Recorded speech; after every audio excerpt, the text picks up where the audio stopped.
Thank you. That was incredible. Thank you. Such a vivid telling of that period. I want to ask kind of during that period and as you moved from Lemsing and towards Canada, what was the hope or the plan moving forward?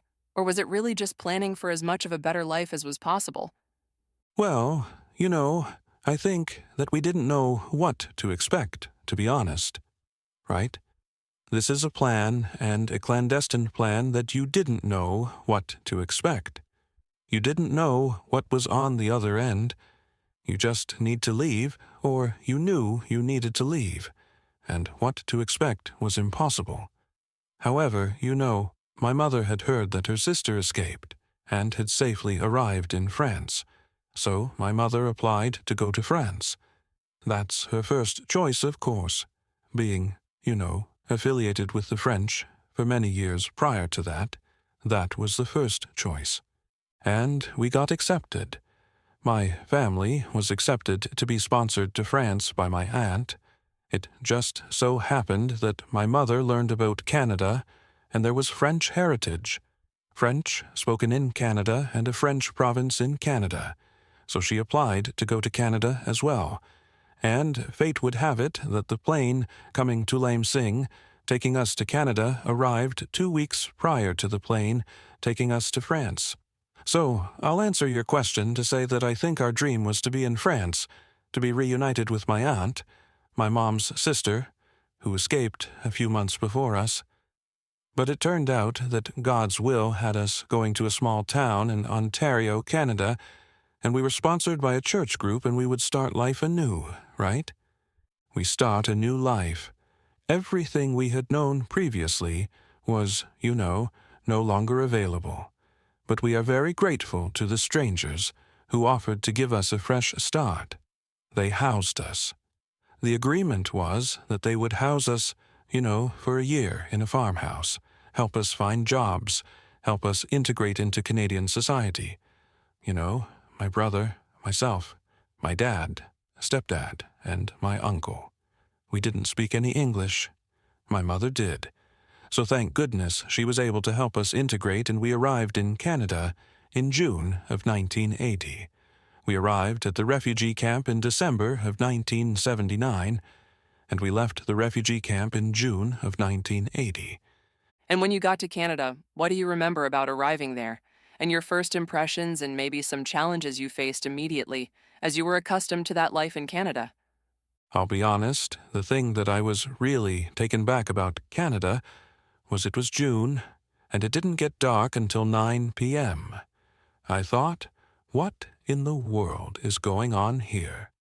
When we grew up living near the equator, it got dark every day at 6 p.m., right around that same time every day.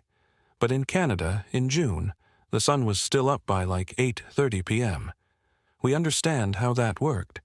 And I met people speaking a language I didn't understand, but they were so nice, so kind. We were eating food that we had never encountered before.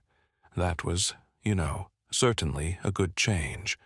We arrived in June, and it wasn't so cold. But later on in November, it was snowing. We ran outside in our pajamas to touch the snow, but it was darn cold. Think living in Canada was for an ideal childhood.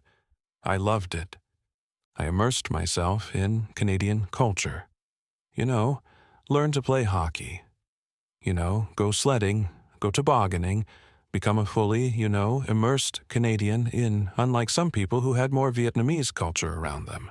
I didn't have much Vietnamese culture, and I gave up pretty much Vietnamese language at that point, My mother would even continue to speak to us in Vietnamese, but we knew that she could speak English, so we'd respond to her in English.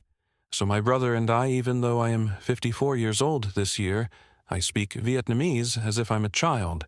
I cannot understand much of it, and I do not speak it very well. That is due to the fact that we were pretty, intent on being Canadian culture in life. And I look back on it. I have some regrets that I have lost my ability to speak and read and write Vietnamese, but I am grateful that I am grateful. I am pretty good with my English. Your English is very good. This interview has been made very easy by having you communicate with us. I'll ask the next question. You kind of mentioned that people helped you. They housed you in a farmhouse for a year. But were there any other people who helped your family adjust during that time? And how important was the support of the local community helping your family build a new life? Yeah, absolutely. You know, there was an elderly couple. We call them church elders that I actually called Grandma and Grandpa. When you have a church group come together to sponsor you, some people are more giving of their time and their commitment than others. I'll refer to them as Grandma and Grandpa Hill to you. They are Canadian farmers, and they are farmers who live next door to the house they lived in. And they took us in as if, we were their adopted family. And I will never forget, I am going to grab a hill. They have passed away since then, but they treated my mom and dad and uncle as if they were, their own kids. And we received so much guidance from them about living a new life in Canada, learning how to drive a car, for my mom, and that was something that they'd never done. My mom and dad. Buying a car, driving a car, because they needed a car, because it was a farm community. So, to find odd jobs, we relied on people to drive my parents here and there. My brother and I went to school on buses, so the community really rallied to help us. But I will share with you that Grandma and Grandpa, Hill Canadaeus, who opened their hearts and, that gave us so much of themselves. They were probably at least a handful of other families who were very close to us, and they helped us communicate and, integrate into the community. So my mother and dad and others got odd jobs. I remember my dad and uncle getting odd jobs to pick rocks in Lake Huron. It was a close-by lake that is one of the Great Lakes up in Canada.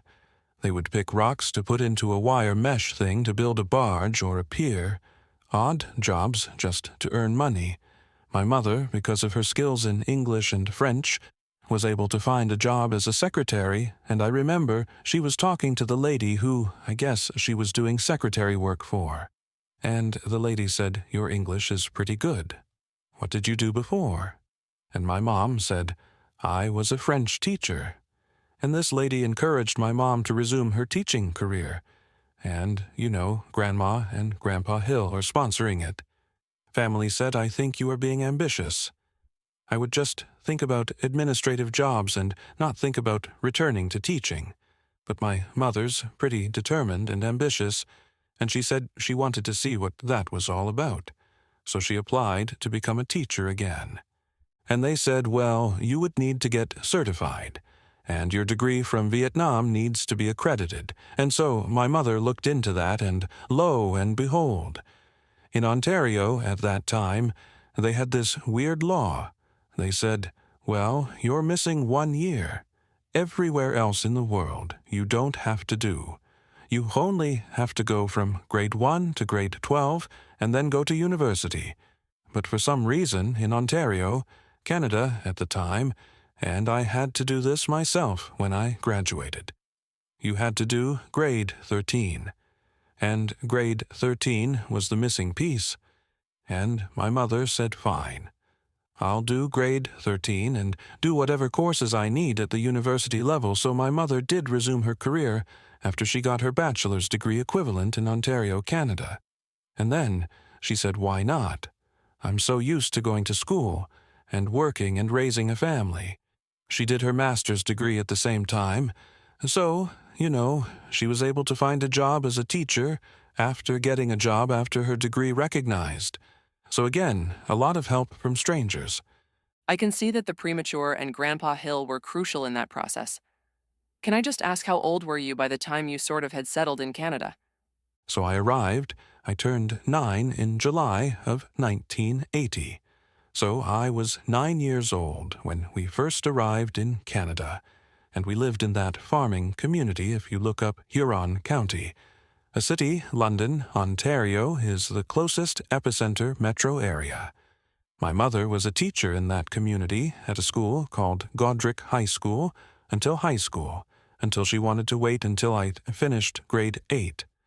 in a community called Exeter, Ontario, and when I finished elementary school grade 8, my mother had the foresight to want to move to a big city, whether it be London or Toronto, where I guess her reasoning was I had no choice.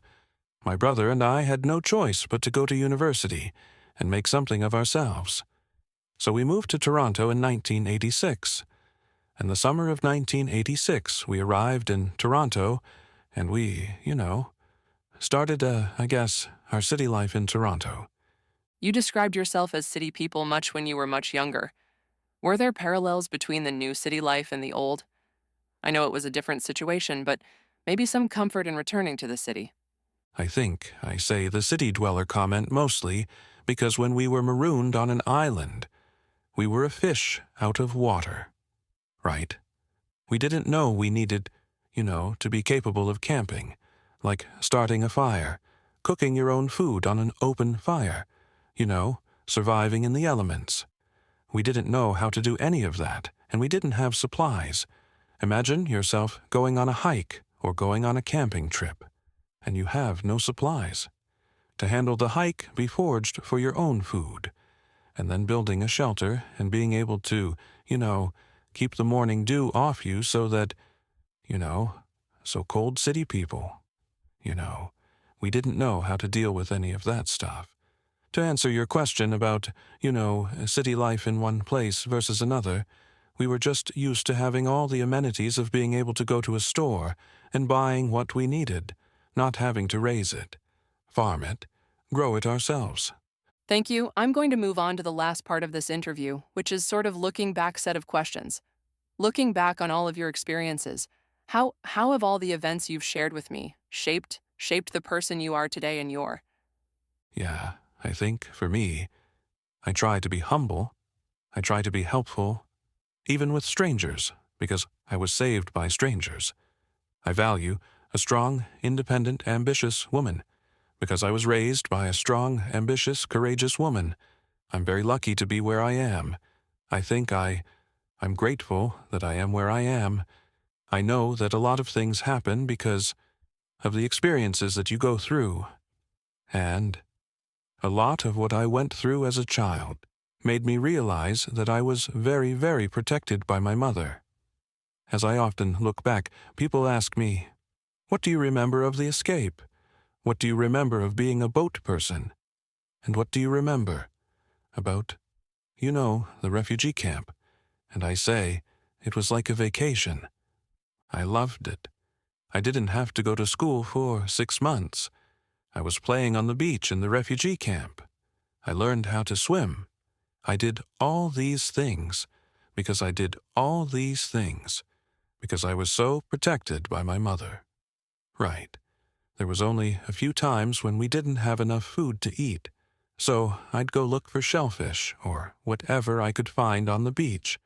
But there was very few times like that, because I was so well insulated and protected by my mother, but I put myself in her shoes now, as a parent, and the worry that goes through my head would be insurmountable, and I don't know if I would have given up.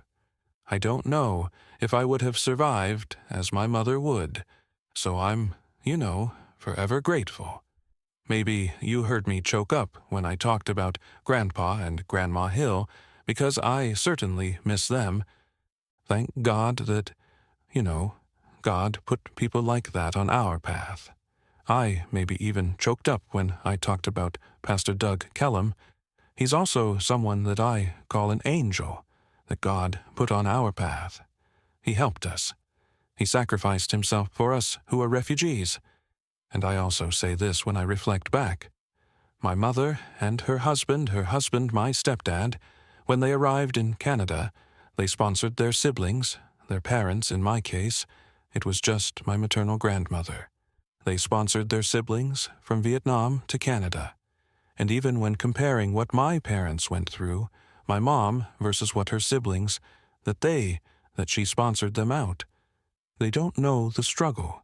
They don't know what it was like to fear for your life, to have to fend for yourself, to not know what the future holds.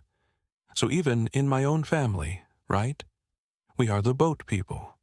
My mom, my brother, myself, my uncle who's passed away, and my stepdad. Even their siblings will never know what it's like to be on a boat going nowhere and praying that you'll survive. Journey, and then that journey, then knowing that on the other side will people be nice to us, will people be kind to us. Just survive, right? So how has it shaped me? I think I can survive anything, if you know. My mother did what she did with me in tow. You know, that age in her life and me at 8 years old at that time. Resilience, ambition, and, you know, the will to survive are key. Thank you. It is incredible the amount of resilience your entire family displayed, and from the stories you told, your mother sounds like an incredibly strong woman and was, you know, did a lot of incredible things. We just have one more question. And what does it mean to you to be able to share your story like you have today? And how do you think personal stories like yours contribute to understanding of historical events like the war and its aftermath? I'll be honest with you. I've had a little bit of reservation to do this call, and I'm assuming you're recording me. I don't know if you're recording the video. A part of me asks that maybe you might mask my name, or use a pen name for me, because I've heard stories that people who speak up against, not speak up, but speak about their experience. And the current Vietnamese government finds out that either we're critical of, you know, what happened, or that we revealed too much about what was going on during a time when they shut down their environment, their closed communication with the world, that we might get labeled. So, if I ever wanted to go back to Vietnam, what if they put my name on a list that prevents me from entering Vietnam? I love Vietnam. I've been back a few times, and they have a lot more freedom now than they did when we were still there. You know, I was surprised when I first went back to Vietnam in 2002 that, you know, Google wasn't that badly censored. You know, like in China today, you hear that there's a lot of information that isn't readily available for people in China. They don't allow, you know, YouTube, or they don't allow Google search. They do their own, you know, their own WeChat and other tools so that they control the content. And so, the material I share with you today, I want you to share it with your classmates. And at the same time, I have reservations about my name being revealed, telling some of these stories, because I worry that what if I end up on some watch list, right? Where they view that I'm critical against the current Vietnamese ideology and communist government. So, I know that there are people from Vietnam in my mom's generation who have been more outspoken and critical of the Vietnamese government, especially down in Southern California, where they've had quite a few debates and ongoing, you know, public discourse on these topics. And some of these people have found themselves on the no-entry list or not allowed to enter Vietnam. I don't know to what extent I should worry about that, but, maybe that's my way of saying I'm sort of torn about being as open as and transparent as some of my thoughts are on these matters. Thank you for sharing, and of course, we will be respectful to any protection of identity. We can use a pen name. We're happy to do that. Any other requests, too, we're happy to accommodate. I know this must not have been easy to share. I've learned a lot in this interview, in this call. Genuinely, thank you so much for sharing.